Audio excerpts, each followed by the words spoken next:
that, truth has a habit of coming out. What is the truth that has come out in this BBC documentary which has not been said, debated, thrashed and even legally fought over? For us, the truth is what the Supreme Court said. If Indira Gandhi blogged BBC in India, understanding fully well that it has its biases, then why is the Congress, party adding fuel to fire? If you're exposing audiences who do not know the full fact, then they will believe what the BBC is showing to be true, because among in our country that they hold it as a gold standard. The problem with Bilawal Bhutto is A, he shoots his mouth off.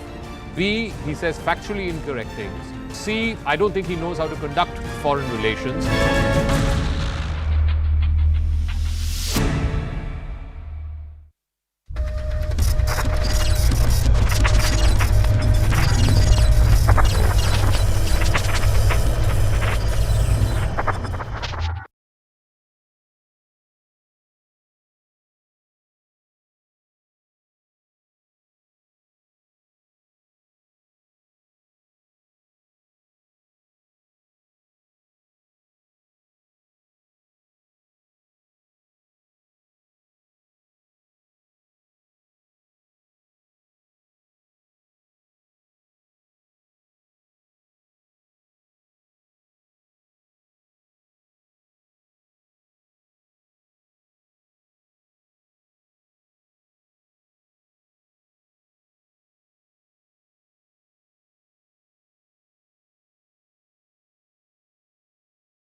You're watching News Epicenter with me, Maria Shakil. There is no end to the showdown over the BBC documentary on the 2002 Gujarat riots.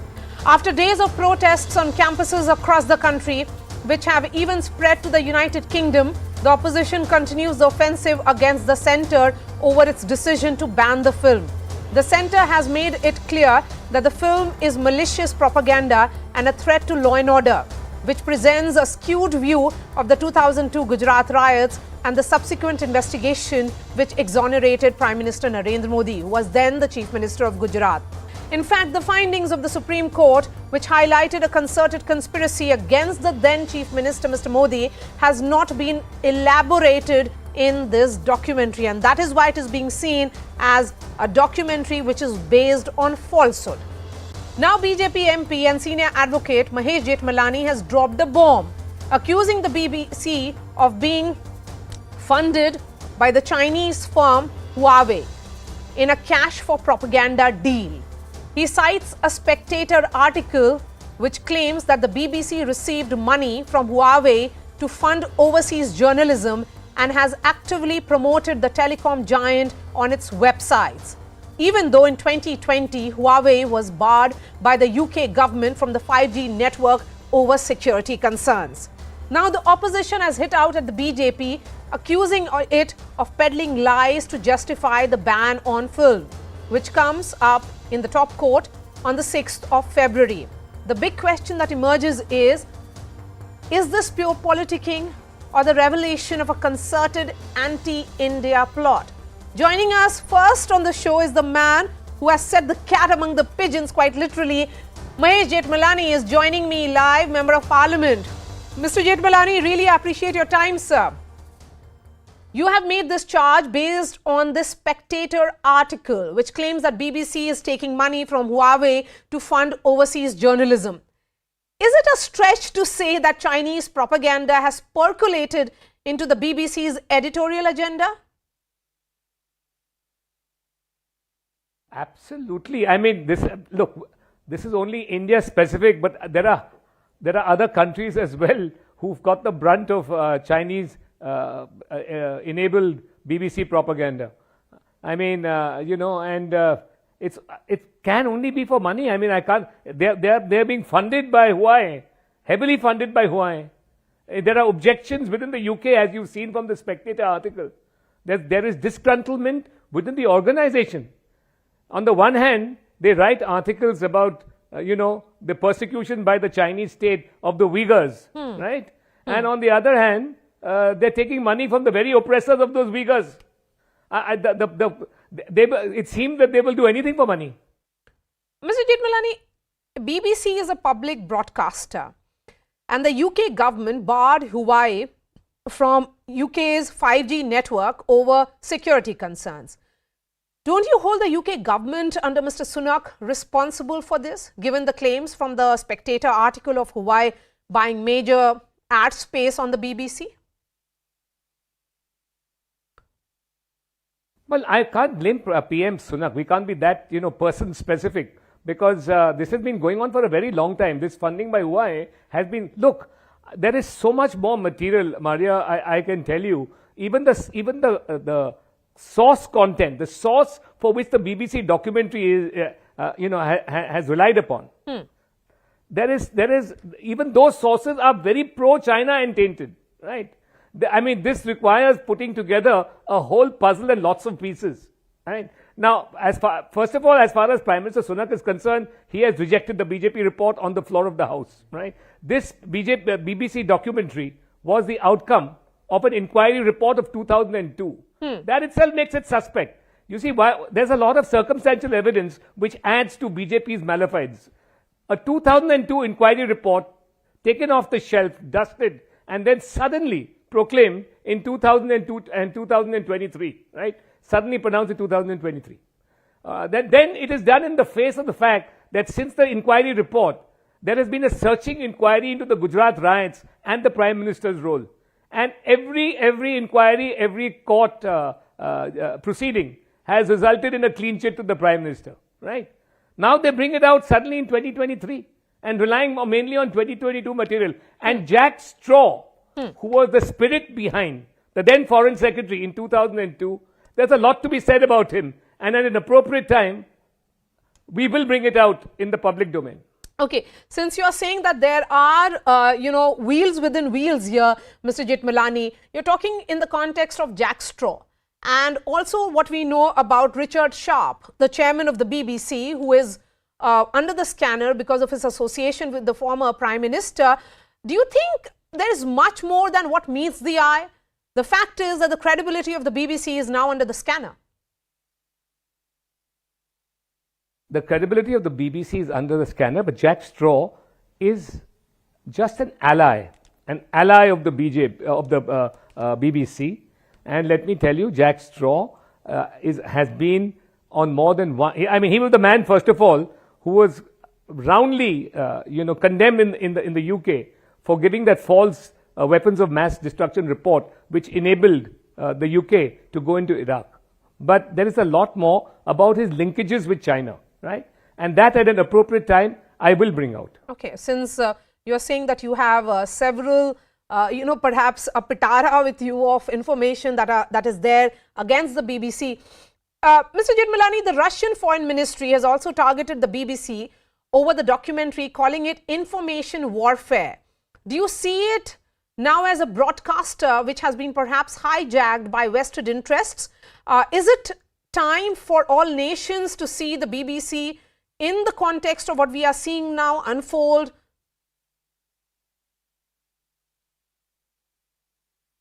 Well, look at the history of anti-India propaganda by this broadcaster.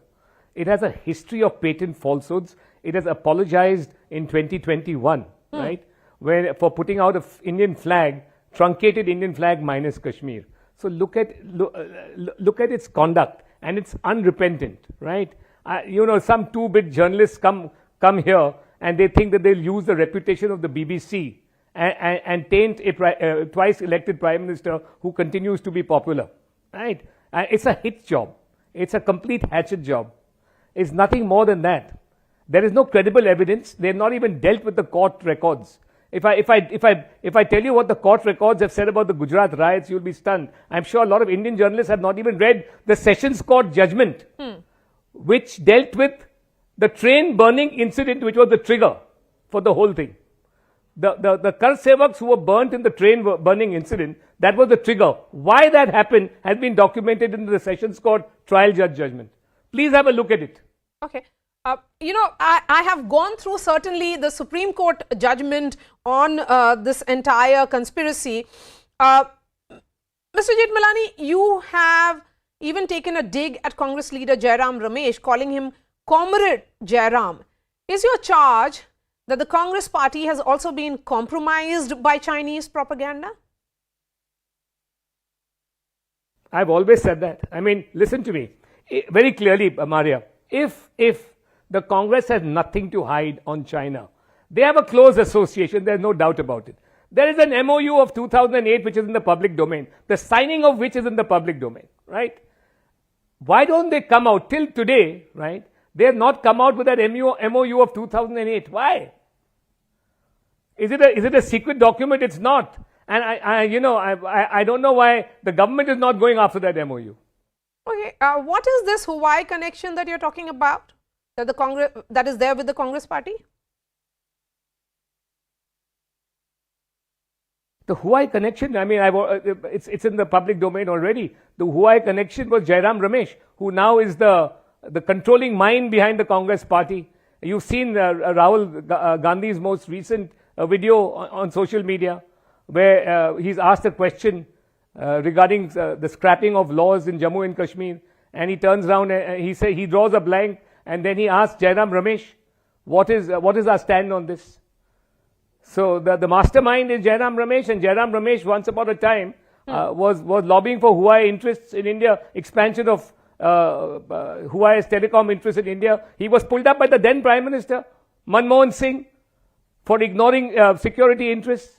He rode roughshod over the objections of the then Home Ministry, right, when he advocated expansion of Huawei's activities in India. For doing that, the Prime Minister called him and he was hauled up. My last question to you, Mr. Jethmalani, the ban on the documentary has been challenged in the Supreme Court. We know what the Supreme Court has said in the context of role of Mr. Modi, who was then the Chief Minister of Gujarat. Perhaps there was a larger conspiracy against him. And we have seen how he has been vilified for years now. Do you think the banning in particular, which has been challenged by some citizens who also have political linkages, will it really stand the legal test? I don't know. I can't second guess the Supreme Court, and that would be totally improper for me to do so, right? The matter is in court, right? There is overwhelming material, right, to justify the ban.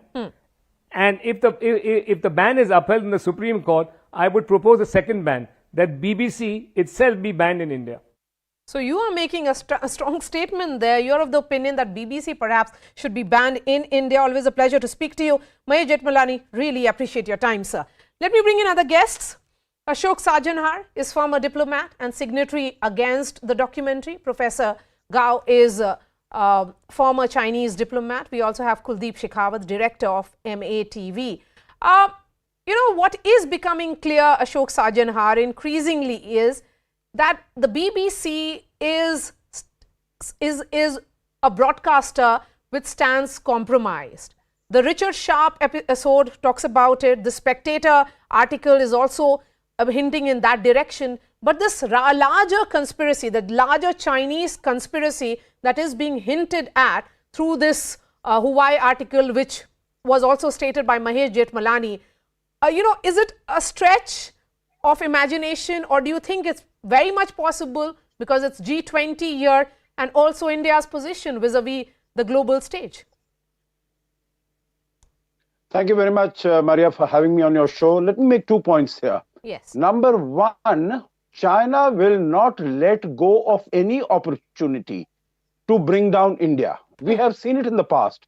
It's whether it is with Pakistan, whether it is with Sri Lanka, Maldives, even as far as Bangladesh is concerned, it has tried all tricks in the trade to contain India in some way or the other. Whether it is on the issue of designation of terrorists as far as Pakistani terrorists are concerned. So in my mind, it is very clear that China will let go of no opportunity. And particularly when it sees that China's stock in the world is going down, India's stock in the world is rising from in every sense of the word, whether the manner in which it is handling the Russia-Ukraine conflict and the pressure from the West, the manner in which it has handled the pandemic, the vaccine, Maitri, etc., the Voice of the Global South Summit, the G20 presidency, you name it. I think India's stock is rising globally. China's stock, on the other hand, is going down. We have seen a GDP of 3%, etc., and the population also coming down. The future prospects also not looking too good. Yes, so the timing is a suspect. The timing is a suspect, and what is clear is that there is much more than what meets the eye. It's very clear that why would you, make a documentary on something that happened in 2002 and you do not really present the right picture. Professor Victor, another act of desperation, would you say? Because if you look at the Spectator article, it does talk about how, there have been efforts made by Huawei to ensure that the BBC flourishes. It says that the advertisements displayed on bbc.com this week shows advertisement paid and presented by Huawei boasting about the new frontier of education. It says very clearly that that's not enough to deter the BBC, what is still taking Huawei's money to fund its overseas journalism. So overseas journalism of BBC is being funded by Huawei is very clear. So if that is the linkage that you establish, it certainly leads to the larger conspiracy against India. Thank you very much for having me. Please allow me to make several points. Please First, if there is anyone which can control BBC, it is the UK government, nothing else. The second point is BBC has very strained relations with China because China considers BBC's reports about China misleading, fabricated, and did not represent the truth and the fact on the ground, to such an extent that China actually banned the BBC from beaming into China to the Chinese audience. So there is hostility perceived by the Chinese government that BBC has demonstrated consistently over the years against China. Now, if anyone really charges China or a Chinese company as exercising control of BBC or BBC's overseas journalism, I personally will believe it is ludicrous. Okay. I personally have been interviewed by BBC, TV channel, radio channels of all kinds numerous times over the years, and I know how BBC operates. Okay, Professor Victor, yes. Another part of this article, because it talks about that linkage. It says that the content was made by the BBC's sponsored content team Storyworks when the partnership was first announced 3 years ago. BBC reporters were horrified, with one telling BuzzFeed and nearly threw up. A current employee speaking on condition of anonymity told Steer Pike that they were shocked that the BBC was still taking money from a company which with such close ties to the Chinese state when it was us, that is the corporation, who exposed the Chinese abuse in Uyghur camps last year. So if anything, there are people working with the BBC who are talking about this money arrangement. I think such fear or concern about Huawei, if we are talking about Huawei, is very much misguided. You may know, because of huge business successes over the years, Huawei has been one of the biggest contributor in the world to educational facilities, media facilities of all kinds in many countries in the world. And I understand there is a strict policy for Huawei and the recipient companies or institutions to follow. But anyway, if anyone believes that BBC will be subject to the influence of a Chinese company, I personally would not only be shocked, but also would consider such accusation as being very ludicrous, because I know for sure that BBC is not controlled by anyone but the British government. So if you have a accusing finger to point it at the British government. Fine enough. Ashok Sajanhar, please respond to Professor Victor. He's saying that it is the government of Rishi Sunak which has much to explain, perhaps, although he may have distanced itself and said the characterization is something that the British government doesn't agree with. But if you look at the documentary, and there is no Chinese link as per Professor Victor, that if anything, this is ludicrous according to him. There might not be any direct Chinese link to this. But as I said, Chinese will not miss any opportunity to bring down India a peg or two as it would deem fit. Now, as far as the editorial policy of BBC is concerned, on paper it might be that it is independent and so on and so forth. But you would have also seen the letter of Lord Rami Ranger, who said that there would be some Pakistani-based Pakistani officials, in the BBC who would have been instrumental in bringing out this documentary. And of course, BBC will be able to take funding from whichever source offers it. There might not be a direct quid pro quo as such that, you are taking money and you have to produce this documentary against India. But I'm sure there would be definitely that encouragement that, okay, if you are going to do something against India, as far as India's leaders standing in the world is concerned, I think this is a welcome opportunity. Kuldeep Shekhawat, So, Kuldeep Shekhawat, how are you reading this piece in Spectator? Well, there are two aspects to it. First of all, Huawei is going to be removed from UK completely in 2027. But there had been some concessions in last 1 year. So the company is still operating in UK. But I still remember a matter whereby one of the members of parliament, Barry Gardner, was found accepting money from a Chinese solicitor. And this was not a small amount of money. 500,000 is what he declared in those days. So Chinese people and Chinese government do believe in pumping money directly or indirectly to British establishments and including the members of parliament. So they have this habit of influencing the system. As far as BBC is concerned, BBC, I personally don't feel that they must be accepting money from Huawei, because BBC is losing money in this country big time. One of their studios, which was quite a big place, White City, is completely shut down and is up for sale. Yes, If they were because they accepting money are from cash strapped somebody, and they are losing money, then why not believe what the Spectator is saying? yeah, no. What I'm saying is, I believe that BBC must be getting some money, but only for this documentary, I don't believe that. They must be getting some money on the whole to influence the British system, British ideology, British parliament, British public, to support Chinese ideology somehow, like what they have done with Barry Gardner, the member of parliament from Wembley. And this is a normal practice for Chinese companies to behave. They do these kind of things in various parts of the world, and they are facing problems all over the world. People are now waking up, and this is happening.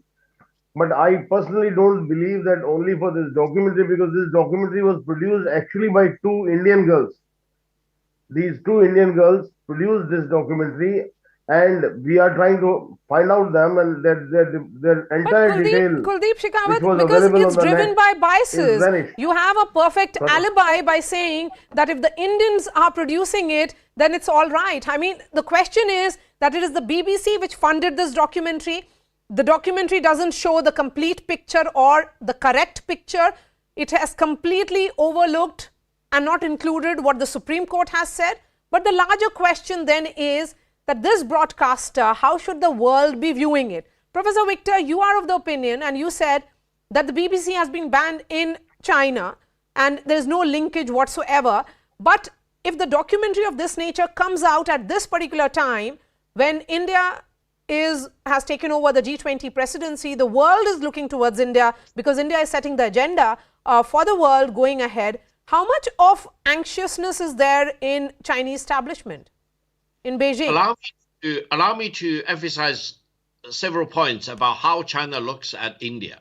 First of all, China congratulates India for the host of the G20 for 2023. And China really wishes the G20 in 2023 under the presidency of India will be a huge success. Secondly, China does believe that both China and India are developing countries, emerging economies, and even though our circumstances are very different, we face similar challenges and opportunities. Therefore, to cooperate with each other rather than to be hostile against each other between China and India will be the better approach. Now, the third point, allow me to emphasize, is that China is fully aware. Let's have Professor Victor and Ashok Sajanhar on the screen now, please. Go ahead. Yeah. Yes, please. Please go ahead. Yes. The third point is that while China is fully aware of the territorial disputes between China and India, China is eager to find the diplomatic solutions to the diplomatic problems between the two countries, try to put them behind us so that both China and India can be freed up from these disputes created not by China, not by India, but by the British colonial administrators in India. Neither China nor India should be held hostage by the bad legacies left behind, not by China, not by India, but by the British. Why should we suffer the bad consequences of the British rule of India? Therefore, I truly believe between China and India, if we use the right wisdom, we can make sure that China and India can be partners with each other rather than adversaries against each other. We can help to make the 21st century the truly Asian century for the satisfaction of everyone in the world. The 21st century should be the Asian century based on cooperation and solidarity between China and India. That's my belief, and I do believe many of my countrymen in China share my view. So many people actually believe that it's a good move and India is welcomed in celebrating itself. But Ashok Sajanhar, you have been one of the signatories in this letter which was sent to Tim Davie, the Director General of the BBC. And you make an important point that how, the 452-page judgment of the Supreme Court had upheld the closure report which was filed by the Supreme Court appointed SIT, that is the Special Investigation Team, after years of investigation, and it had said clearly that it was that all the charges and allegations that were made against Mr. Modi was ultra sensational revelations which was made by these officers, Sanjeev Bhatt, R.B. Srikumar, Haren, Pandya. In the words of the court, it was to sensationalize and politicize the matters in issue, although replete with falsehood. If all these aspects have not been included in this documentary, and a documentary of this nature comes out at this time, what exactly is the BBC planning to do? And even if the UK Premier says that he doesn't believe in the characterization, should his words be taken on a face value? No, I think as far as Rishi Sunak's words are concerned, I don't have any doubt that they need to be taken at face value. But I think as far as the BBC issue is concerned, it does appear to be a motivated propaganda and, an agenda-driven documentary, because you are relying on a report of 2002 and all the developments, Maria, that have taken place in 20 years after that, they have been given short shrift. They have really not been taken on board. So I think that leads to, grave doubts that this is all motivated, this is all biased and prejudiced. But if you permit, I'd like to just make one point as far as, our Chinese friend is saying. What he's saying, it looks, sounds very nice, both in speech as well as on paper. I think the problem is that China needs to act on what it says. It needs to walk the talk. Unfortunately, in India, Maria, we have not seen them walking the talk either on the border or even on issues like India's membership of the nuclear suppliers group. Now, what is the problem there? That's not a British, conspiracy. This is the Chinese stand not to allow India to play its due role in international affairs. India's membership of the UN Security Council, all the other 4 permanent members agree. It is only China that is creating the obstacle. Even as far as the border issues are concerned, it was the agreement of 93 and 96, the confidence building measures, that you will not bring your troops and you will not bring your heavy armory to the line of actual control. China tore those agreements, threw them to the dust paper basket and brought its troops to the line of actual control. This has not been done by Britain. I think the British went away from here 70 years ago. We have had we have to manage our own affairs. I don't think let me give the final words to China Kuldeep has to walk the talk. Kuldeep China has to walk the talk. Yes. So we are looking at links here. The point being alleged by Mahesh Jethmalani is that here is BBC which does a hit job, and if anything, this piece of work or documentary, as it is being called, is actually a hit job. Yeah, that's and is it up, and it is clearly up for sale.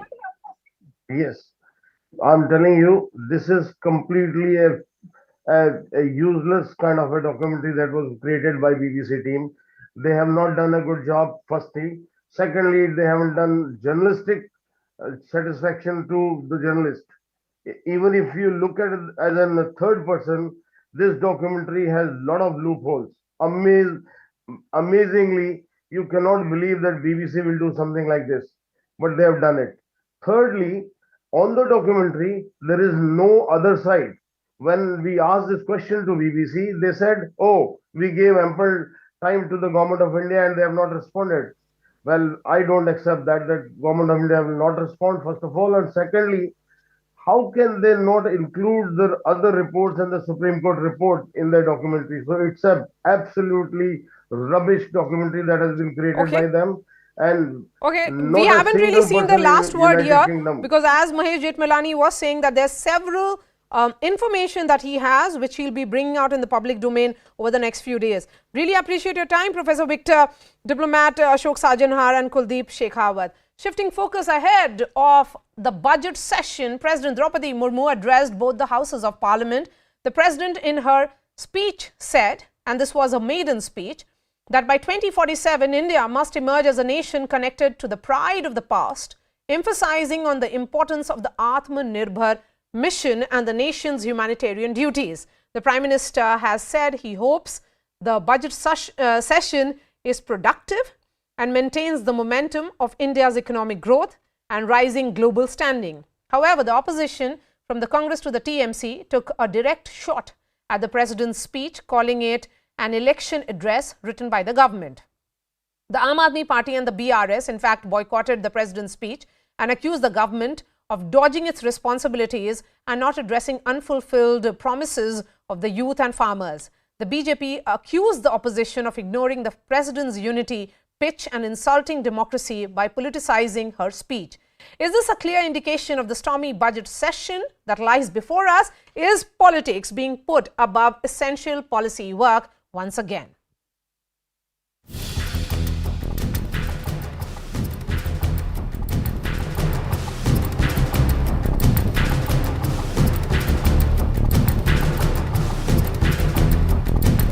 आज के वैश्विक परिस्थिति में भारत के budget के तरफ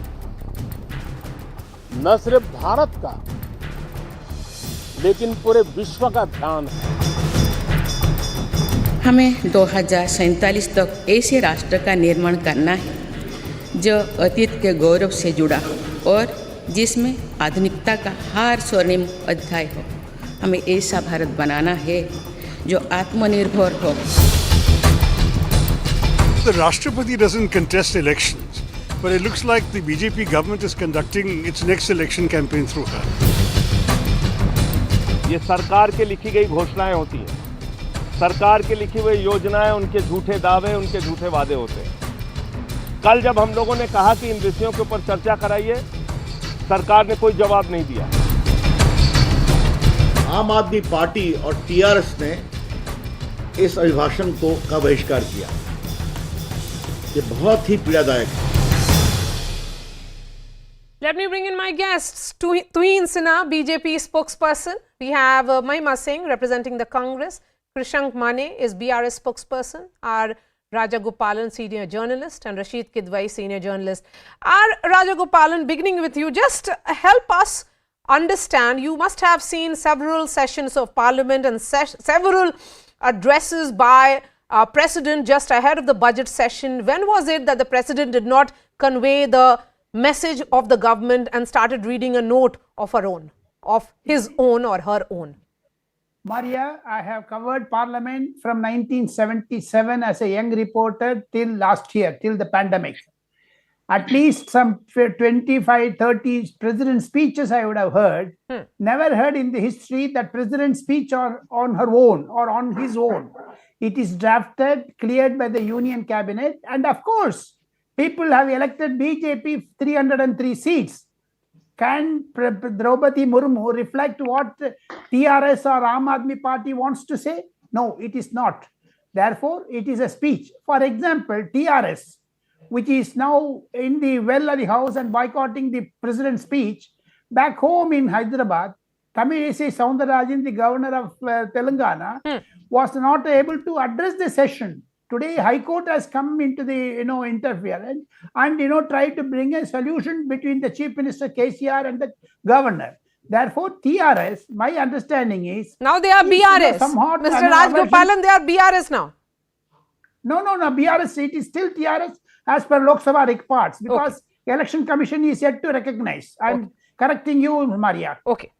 And second thing, the BRS has been anti-women. They boycotted President Draupadi Murmu. They are boycotting the Tamilisai Soundararajan like that. Second thing, my understanding is now the budget session is going to be a truncated and again is going to be a flop show because opposition wants to ensure another 2 hour sessions are there, winter session and monsoon session. Then the country goes for polls. Therefore, the opposition MPs are in a great disarray because the BBC and Adani are punctured now. Adani is oversubscribed. BBC Mahesh Jethmalani has taken out. Now, instead of debating about Bharat Jodo Yatra by Congress in the Parliament, let Rahul Gandhi start that. There should be a public reaction. No, but why should that be debated in Parliament, Mr. Rajgopalan? But you have made a point targeting a TRS, and Krishank Mane is there with us. Are you anti-women?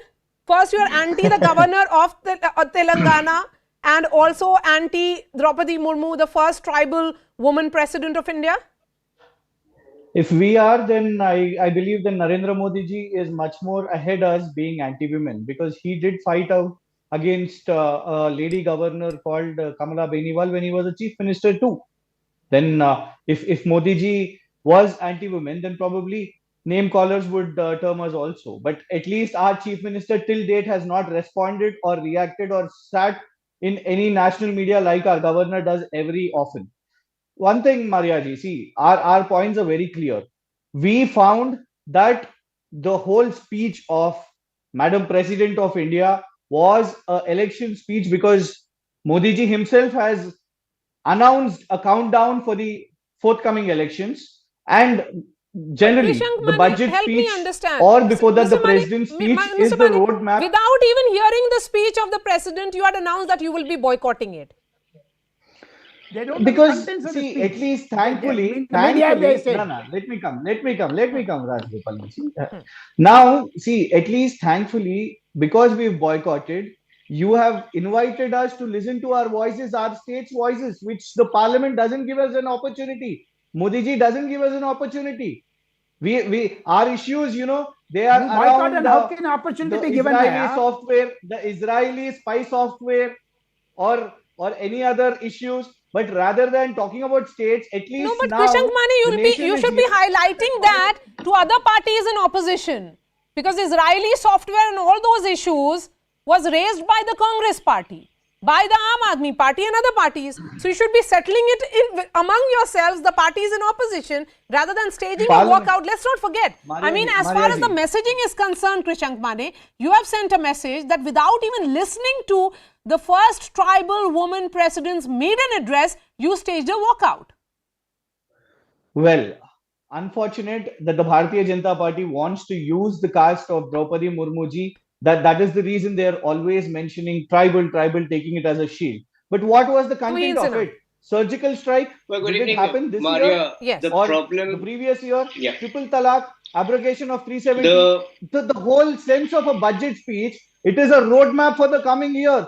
or at least a report card of the previous the year. problem with But this opposition, campaign can I come with in the now? success Yes. of the But success of Krishan Mani, BJP Krishan campaign Mani, as an instrument to President of India. The president address before the budget session always gives the sense of the government, what the government's achievements are and what they see as roadmap or road ahead. It's not something that has happened for the first time, and it is absolutely not unusual. This was following the tradition. Parampara continue ho rahi hai, if anything. Please go ahead.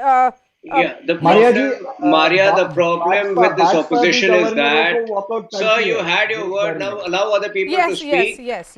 Maria, the problem with this opposition is that it stopped taking pride in the country long back. The reason it has become so rudderless. And every time there is some good news about the country, this opposition goes into depression. So what the Honorable President did today was highlighted our achievements of the last few years. She spoke about, the combination, the amalgamation of Virasat and Vikas, which is something every Indian should clamor for. And she spoke about our journey in the last few years, how there has been an infrastructure revolution in terms of infrastructure creation, how the bridge between, the towns and the cities and the villages have been reduced. And she spoke about our very focused determination to be one of the top 2 economies by 2047. So what is wrong in it?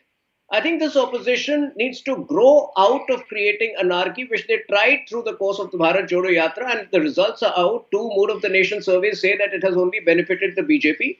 So I think it needs to focus on larger issues, and I challenge them to discuss the economic report which has come out in all entirety without shifting focus to what the president should say of it, what the president should not say. Mahima Singh, you have been in power for most of these 75 years. That is the Congress party, and we have seen how the presidents in all your governments have always read what was prepared by the government of the day. It always communicated Meri Sarkar or my government. So what was so unusual about Draupadi Murmu's speech? Good evening, Maria. Good evening, all. Those were the days when the constitutional head meant a constitutional head, and those were the days when the constitution was honored as it is. However, now what we see is, the endorsement of one ideology from all heads, be it governors or today the president.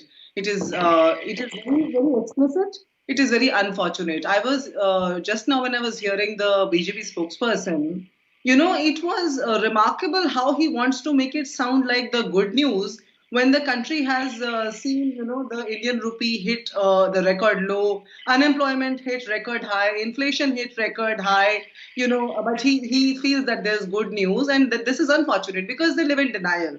They just want to, in fact, their union minister for the MSMEs, Mr. Narayan Rane, just recently said that the country is about to hit recession by June.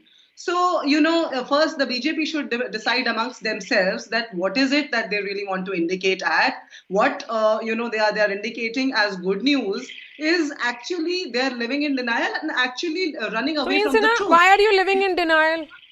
Good news is the IMF projections for various countries where India continues to be the fastest growing large economy.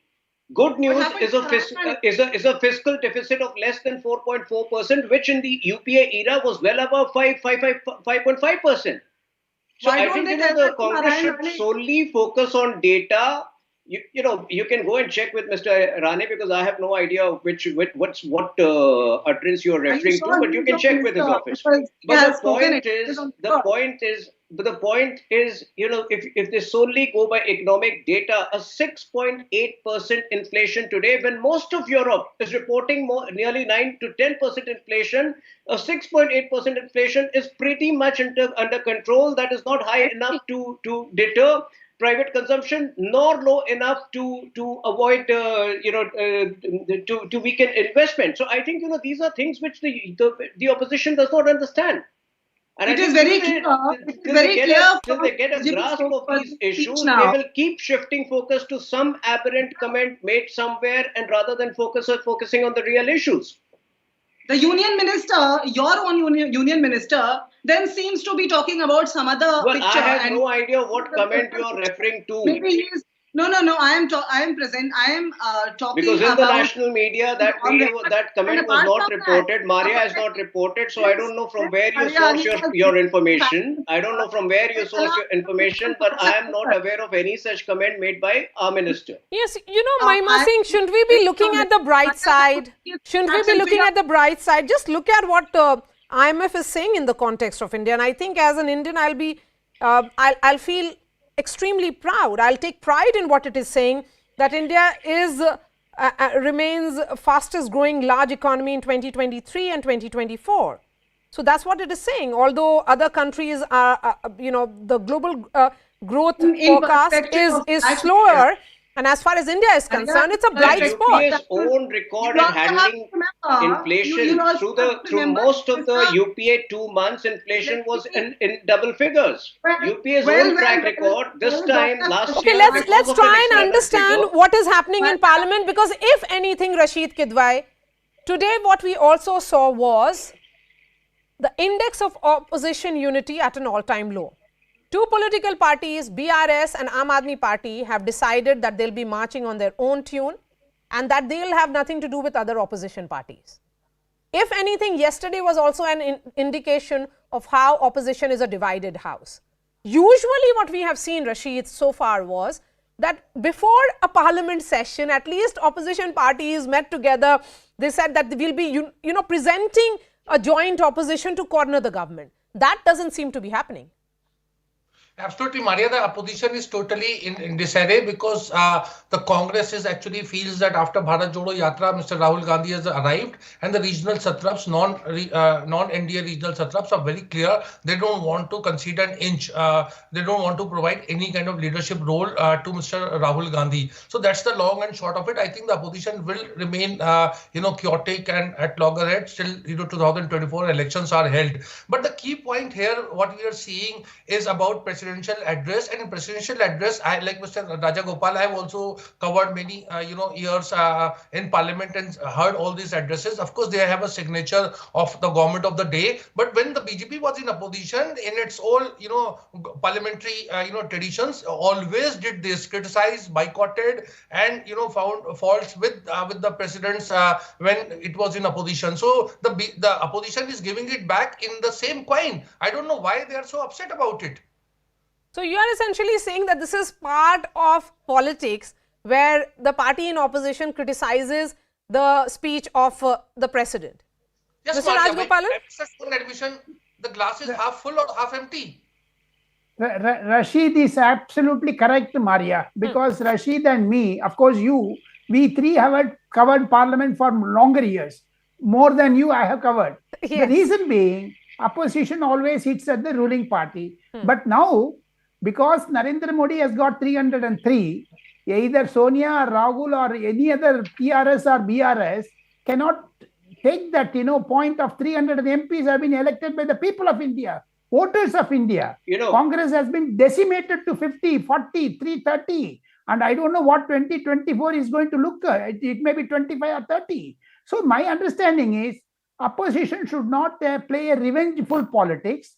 They are not enemies of India. They are opposition to our ruling party. Therefore, opposition should also consider that Draupadi Murmu, first time she speaks, I want to give an indication that BRS spokesman said that the triple talaq is last year's story, not this year's story. But Draupadi Murmu, first time she is reading the speech. Therefore, she recounted everything. That is the indication everyone gets. Therefore, BRS spokesperson, before coming to a national debate, should do her homework back home and also back in India. Okay, Krishank Mane, why have you come unprepared? Rajgopal, no. If I was, I wouldn't mention the years or even heard the speech that Madam President of India has campaigned about surgical strike, Article 370, because Modi ji also first time she is doing, Mr. Krishna. First time she is writing. So I've done my own. She has to do. You have not done homework. Don't take the role of a BJP spokesperson, Rajgopal. Don't take the homework. You don't do the homework and come to the national media. There is a BJP spokesperson. See, yes, we are doing our homework, and that is why. BRS spokesperson, why you have created Caracas with Tamil C. Soundarajan. Let me talk. But Krishank Mane, whatever said and done, shouldn't you have extended that basic courtesy? Stage a walkout after having heard her. Criticize after having heard her. But without even hearing the, the tribal woman president, because let's not forget, that is a big achievement for our country. Having somebody of her community in the highest office is an achievement for India. Maria ji, 9 budgets are over for Modi ji's Sarkar. There are many states who want to be heard in that parliament. Please let us also be heard. We've been hearing Government of India speeches. You're talking about good days. It's not good days. You have shifted the goalpost. 2022 was the promise for housing, for farmers' income doubling. Now you've shifted it to 2047. Okay. Mahima Singh, 20 seconds to you, and then I'll give the final words to Insana quickly. Okay, Mahima Singh, please. Yes. I wish to tell the BJP spokesperson that he must refer to the Indian Express paper of the January 18th this year, where what I've reported here is actually, it's been reported in that paper. And the BJP talks about 25 years ahead. And what the chief economic advisor has done today, Mr. Nageshwaran has also done today, is talking about, he's giving a hearty consolation about that it will be all well by the end of this decade. But the actuality will be seen tomorrow, because the government actually is going to run away from all actual issues. It's going to do as per its own pleasing. We will see tomorrow that the people's interest will not be at the center of this party. 20 seconds quickly. Maria, the Honorable President very clearly spoke about the achievements of the country in the last 9 years. A 55% increase in national highways, 200 new airports. So obviously, if a certain government has been the catalyst in achieving this, the credit will by default go to that government. But she was speaking for the country. But unfortunately, as I mentioned right at the start, the opposition has stopped taking pride in the country, which is why they respond in this manner. And when it comes to Draupadi Murmu, they have been insulting her from even before she became the president. Let's see it as opposition doing the part what you used to do when you were in opposition. When it comes it's role to reversal. Murmu, That is it. Let us be this is what you did. They are doing the same, and we are seeing it as political journalists. Thank you so much, Insana, Mahima Singh, Krishank Mane, Rashid Kidwai, and Rajagopalan. Yes, let me give you a short break. Up next, the latest from the world of entertainment as we brace for blockbuster February.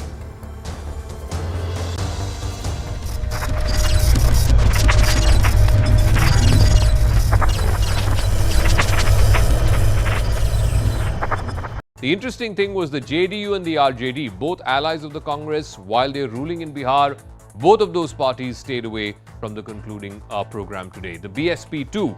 Remember, the BSP and the SP had this grand alliance in the UP elections last time around, in the Lok Sabha elections. The BSP too stayed away. And in this concluding function, we did not see any member from the JMM or from the VCK or any of the other smaller parties that are already allied with the Congress. Two parties, notably in the opposition, that were not even invited, the Aam Aadmi Party and the BRS. Meanwhile, the Bharat Jodo Yatra may have established Rahul Gandhi as a serious contender, but the Congress, like I said, is far from being the fulcrum of the opposition. The party has been losing state after state since 2014. Can the Yatra change its fortunes? There's also been an exodus of senior leaders, some of whom were considered close to Rahul Gandhi's inner circle. They too have largely made a beeline for the BJP. There's also the problem of growing infighting in state units. Remember, states like Rajasthan, Karnataka, which are going to polls this year, there is deep infighting between senior leaders of the party. And the party still has no narrative other than targeting Prime Minister Modi while countering the BJP's poll machinery. And there is still no clarity on what the Congress actually stands for. So how can it take on an opponent which has only been getting bigger and stronger in the last 9 years? So Rahul Gandhi's Bharat Jodo Yatra concluded after passing through 12 states and 2 union territories over 135 days. The foot march that started from Kanyakumari in September culminated in Rahul Gandhi unfurling the tricolour at Lal Chowk in Srinagar.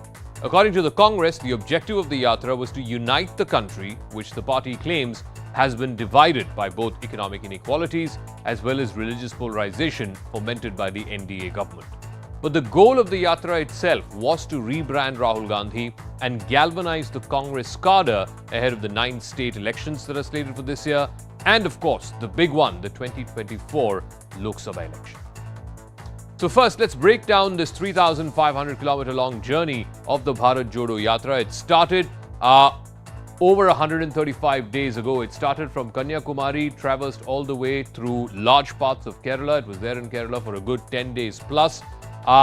Then it went up to Karnataka, where, remember, it's a pole-bound state, so therefore Mr. Gandhi spent a considerable amount of time traversing through the length and breadth of Karnataka, then moving into Maharashtra, where it spent about a week or so. It was also there in pole-bound Madhya Pradesh very briefly. Remember, Madhya Pradesh goes to polls later this year. It did slip into Gujarat just for a day of campaigning, bang in the middle of the Gujarat election. That, of course, did not necessarily translate well for the Congress party. Then off into Rajasthan, where in Kota, Dausa, Alwar, and finally making its way into Delhi in late December. There was a controversy then as well, of course, around Corona and not being allowed to have mass gatherings, after which it took a break in the last week of December, the first week of January, and then it resumed again earlier this month through Haryana into Punjab, and then 10 days ago entering into the state of Jammu and Kashmir, finally culminating, like I said, yesterday with the tricolour at Lal Chowk and today's rally at the Sher-e-Kashmir Stadium. But it's not like this 3,500 kilometer long journey was without its share of controversies. Over the last 135 days, like I said, it started off in Tamil Nadu, where the BJP attacked Rahul Gandhi for wearing a t-shirt that was allegedly over 40,000 rupees. Then the Congress tweeted a picture of khaki shorts, saying that khaki shorts is often associated with the RSS. The shorts were set on fire. That, of course, triggered a backlash from the BJP. It also accused the Congress of being anti-Hindu after he met with controversial Christian pastor George Ponnaya.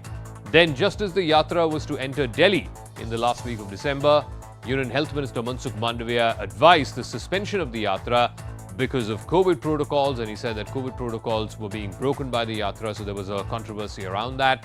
The Congress and the BJP squared off again when former RBI Governor Raghuram Rajan joined the march, the BJP saying that this is proof that he was not politically non-affiliated. There was also the former Army Chief, General Deepak Kapoor, who joined in Haryana. That too became a political talking point. In fact, Rahul Gandhi's no sweater, only t-shirt look in the heights of winter in North India, that also grabbed a lot of attention. He then went on to claim that the Congress believes in tapasya, whereas the BJP is a party that stands up for puja or worship. Another controversy that hit the Yatra was when DSSP leader Chaudhry Lal Singh decided to join the Yatra despite opposition from within a section of the Congress. In fact, most recently, and this has been the biggest controversy in the 3 months of the Yatra, senior Congress leader Digvijay Singh demanding proof of the surgical strikes, which Rahul Gandhi went on to say was a ridiculous statement. Now, before the Yatra, it was becoming increasingly clear that Rahul Gandhi's rallies in small towns and villages were no longer translating into votes for the Congress. But that changed with the Yatra, which involved walking more than 25 kilometers every single day, meeting hundreds of local-level stakeholders on a daily basis. The Yatra demonstrated a shift in Rahul Gandhi's leadership skills, his ability to reach out to a cross-section of people.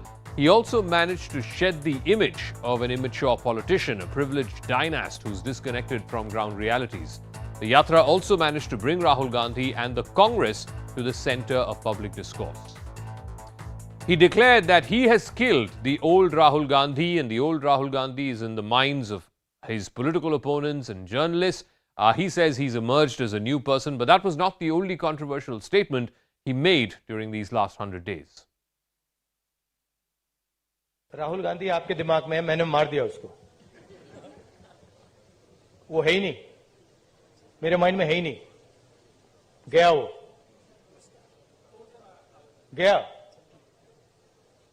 जिस व्यक्ति को आप देख रहे हो वो राहुल गांधी नहीं है। जब तक मैं नहीं कांपूंगा मैं टी शर्ट पहनूंगा। जब कांपना शुरू हो जाएगा, जब मुझे अच्छी ठंड लगने लगेगी, जबरदस्त कठिनाई होगी, तो फिर मैं स्वेटर पहनने का सोचूंगा, मगर उससे पहले नहीं करूंगा। जिन्होंने 2000 स्क्वायर किलोमीटर हिंदुस्तान का उठा लिया, जिन्होंने हिंदुस्तान के 20 जवानों को शहीद किया, जो हमारे जवानों को अरुणाचल प्रदेश में पीट रहे हैं।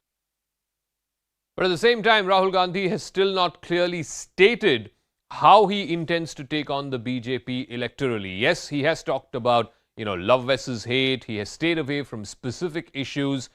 He still hasn't fully stepped on to take on the challenge of reorienting the Congress to take on the ever-expanding BJP. The Congress has also not reached out to BJP voters. It has kept to its side of the political fence, so the party has not had any impact outside its own vote bank. In the past, whenever Rahul Gandhi has tried to pitch an anti-Modi message, that has always backfired for the Congress. So, as the Bharat Jodo Yatra ends, there is still enough that has been done to take on the BJP and Prime Minister Modi's political arsenal. Now, one clear test of the Congress's mixed bag performance is in the elections that have coincided with these last 5 months of the Yatra. Rahul Gandhi stayed away from campaigning for any of these elections except for a day or so in Gujarat. And let's talk about the Gujarat.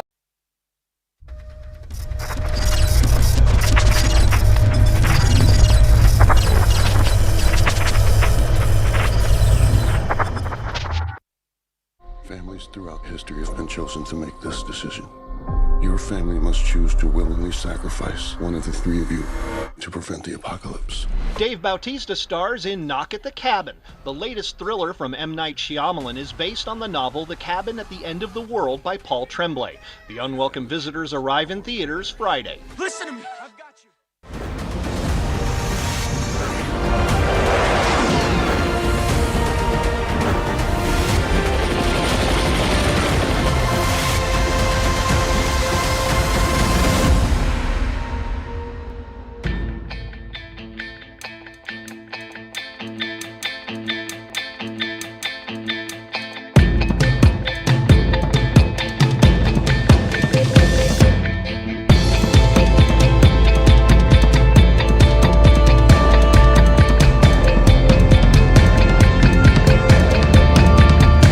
Bharat के budget के तरफ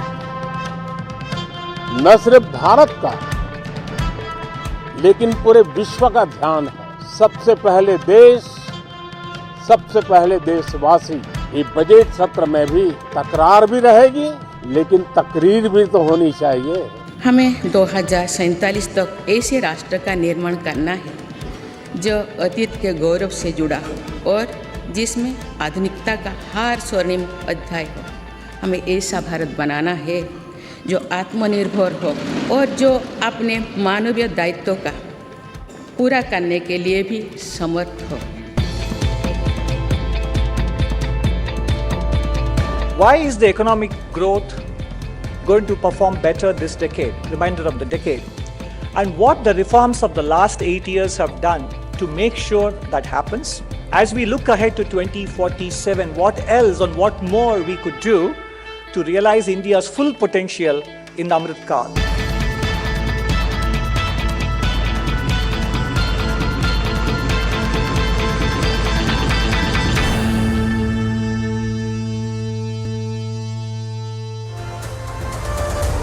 Namaste, Jai Hind, and welcome to this edition, a very, very special edition, the budget edition of Budget 2023 edition here on the right stand, ladies and gentlemen. We'll focus purely on what the expectations are and, of course, the big question that arises. What will the Modi 2.0 Sarkar in its last budget, last full budget, do? Will it choose Bharat or will it choose the ballot? Well, the head says choose Bharat. But somewhere the heart, are there compulsions